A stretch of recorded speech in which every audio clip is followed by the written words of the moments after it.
here today to show off a landscape that Miguel completed earlier this year.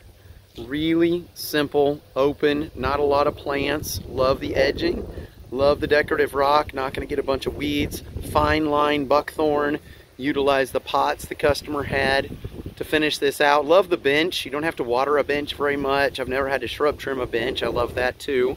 Love the edging. Oh, check this out. Grandkids, they had to have their own little ponies. So cool. Flagstone are proud of, what flags do we have here? Just saying. Love the utilization around the flagpole, circle, edgers, rock. How many plants? Is that 0 plants? Ooh, I love it. Up front, clean, simple. Dwarf crepe myrtle. So cool. In a quarter mile, your destination will be on the right.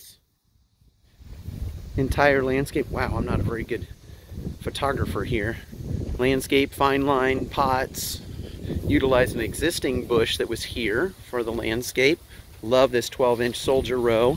And then this old retaining wall, we revisited that, raised that up, used that as a raised garden. So cool. Thanks so much.